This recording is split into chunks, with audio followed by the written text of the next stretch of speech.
Good morning, Elevate. I am so glad to be doing day 8 of Fear is a Lie devotional with you. Today's title is Who We Are Following Determines Our Fear.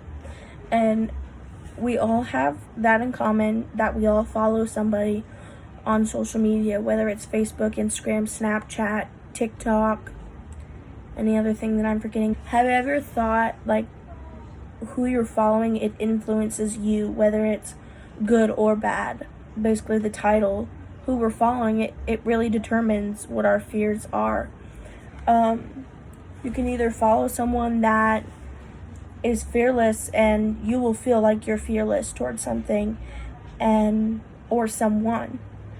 And then you have somebody that's fearful and you're very timid and no, I'm not going to do that kind of thing, put off because you're going to be fearful as well. When I was thinking about what I was actually going to talk about today, God kept putting in my mind somebody that I follow on Facebook, and his name is Brian, and he has this thing called the Reptarium, and it's basically like a zoo but just for reptiles and snakes and alligators and all that kind of sorts of thing. And for me, I don't like alligator, snakes. If I see snake, I'm going the opposite direction because that's just not who I am. And so when I was thinking about it, I was like, okay, so God put this person on my timeline for me to be fearless because Brian, the guy that is ahead of the Reptarium, he is not afraid of these animals. He knows how to handle them, what to do if something goes wrong, if he gets bit or anything like that. Just giving us tips and tricks to snakes and all that kind of stuff, and getting to see all the cool animals that he has and whatnot. But it just really made me think that God really puts things in places that you would never think to look. I would have never thought that I'm becoming fearless of snakes just by watching somebody on my social media. I would have never thought. So, today's story passage is the story of David and Goliath, which you guys all know probably.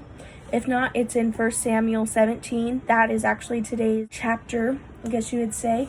I'm not going to read it because it's really long, but it has a lot of points of how we can live a fearless life.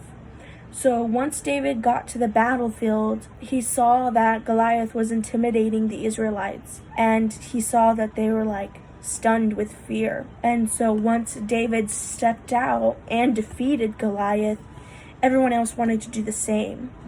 Once David won, the Israelites had the courage to go out and fight many more giants. So David's success was that David followed God, which made him fearless when others were fearful, because he had that trust in God. His mighty men were inspired to follow his courage, like I said earlier. So you can either be fearful or fearless.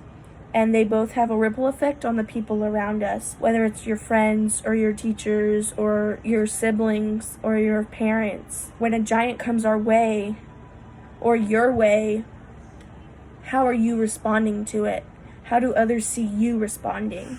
When intimidation comes our way, do you feel anxiety or are you fearlessly confident? So rather than allowing fear to dictate our lives, let's demonstrate what it is to be fearless and encourage each other to live a fearless life. This is going to be food for thought for you guys to take and think about once this is over.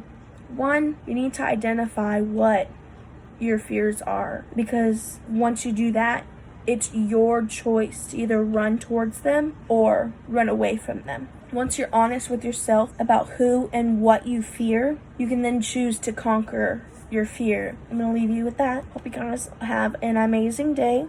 Don't forget to continue following along in this series. We're almost done, but stay tuned. You don't want to miss it. Bye!